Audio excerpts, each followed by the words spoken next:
समंदर से इजराइल में घुसने की कोशिश की है हमास ने एक बार फिर। यह बहुत बड़ी खबर है। हमास अभी भी चुप नहीं बैठा है, वो लगातार इजराइल में घुसने की कोशिश कर रहा है। हमास की कोशिश को नाकाम किया है इजराइल की सेना ने। इजराइल ने बैटलशिप को ध्वस्त करके डुबो दिया है।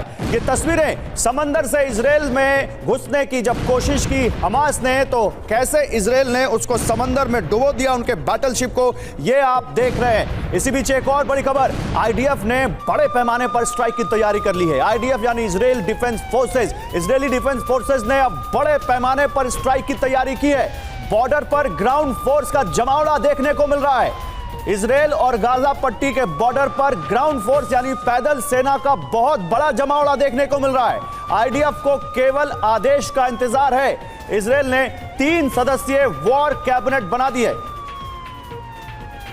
और आसपास वहां पर हेलीकॉप्टर्स मंडरा रहे हैं। कॉम्बैट हेलीकॉप्टर इस वक्त इस बॉर्डर के ऊपर आसमान में, और हमारे संवाददाता जब रिपोर्टिंग कर रहे थे उनके ठीक ऊपर से हेलीकॉप्टर निकला।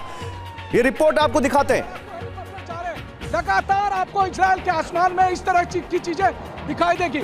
लगातार यहाँ पर जो कि खतरा बढ़ा है, लगातार एयर स्ट्राइक होते हैं। एयर स्ट्राइक के साथ साथ यह भी देखना होता है कि कहीं दुश्मन की तरफ से रॉकेट आएंगे तो उसका आयरन डोम या दूसरे एयर डिफेंस सिस्टम के जरिए जवाब दिया जाता है। तो अभी आपने देखा इस तरह से सुबह से मैं लगातार देख रहा हूं। और इस वक्त देखिए एक और लड़ाकू हेलीकॉप्टर को गुजरते हुए, अभी 2 मिनट पहले हमने एक और हेलीकॉप्टर आपको दिखाया था, और अब आप देखिए दूसरा हेलीकॉप्टर इसमें। और देखिए अभी मेरे ऊपर पूछे, अभी देखिए अभी लड़ाकू हेलीकॉप्टर को देखिए आप देखिए मेरे ठीक ऊपर से गुजरते हुए इस वक्त लड़ाकू हेलीकॉप्टर जा रहे हैं। लगातार आपको इजराइल के आसमान में इस तरह की चीजें दिखाई देगी।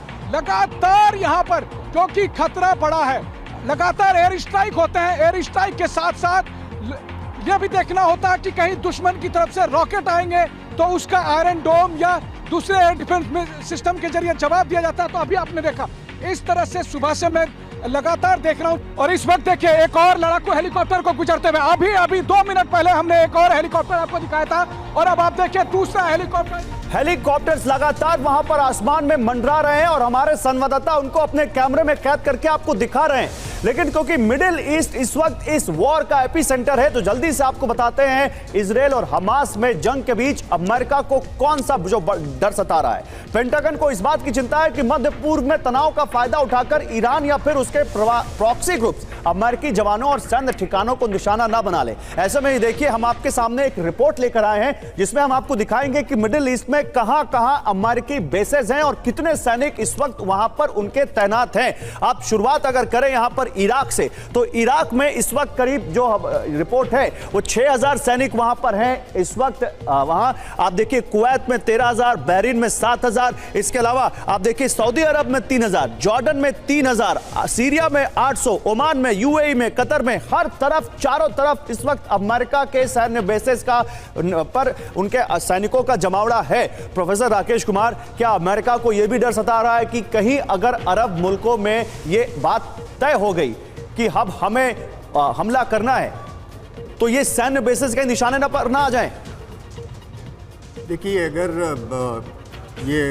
अगर जहां अरब को ये शक हो जाए और लगे कि इस पे सैन्य हमले हो सकते हैं तो बिल्कुल ही अरब देश अपने बचाव के लिए और उस पे वो करने की कोशिश करेंगे। ठीक है। अच्छा, चीन की भूमिका पर अगर मैं सवाल पूछूं आपसे, क्या आप, क्योंकि आप साउथ ईस्ट एशिया को बहुत अच्छे से समझते हैं, साउथ एशिया को अच्छे से समझते हैं, मुझे ये बताइए क्या लगता है आपको, क्या वाकई कोई आशंका है कि इस मौके का फायदा चीन उठाए और ताइवान पर हमला करे?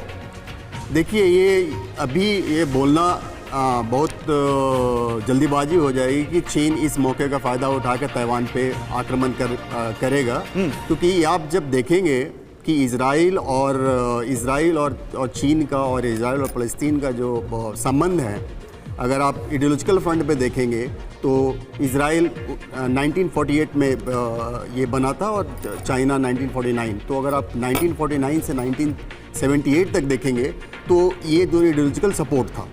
लेकिन उसके बाद जब देखेंगे चाइना ने अपनी आर्थिक अपनी इकोनॉमी को ओपन करी, उसके बाद इनका जो रुझाव इजराइल से भी बढ़ने लगा। तो अभी इस दौरान हम देखते हैं कि और दूसरी बात, हम शी जिनपिंग को वहाँ चीन के राष्ट्रपति को हम माओ से भी कंपेयर करते हैं। तो आज के ऐसे समय में कि अब ये देखना होगा कि चीन बहुत शांति से, बहुत सोच समझ के, क्योंकि अभी तक जो चीन का स्टेटमेंट आया है वो बिल्कुल कह रहा है कि 2 स्टेट सोल्यूशन होना चाहिए और युद्ध को जल्दी खत्म करने की कोशिश की जाए। तो अगर इसलिए ये देखा जा रहा है कि चीन बहुत सोच समझ के, अमेरिका बहुत बार कोशिश किया है कि चीन को प्रोवोक करने का, और लेकिन चीन बहुत सावधानी से, बहुत तरीके से इस समय का इंतजार कर रहा है और कभी प्रोवोक नहीं हो रहा। तो इसलिए ताइवान पे अटैक और आक्रमण होने का संभावना मुझे बहुत कम दिखती है आपको। ठीक है।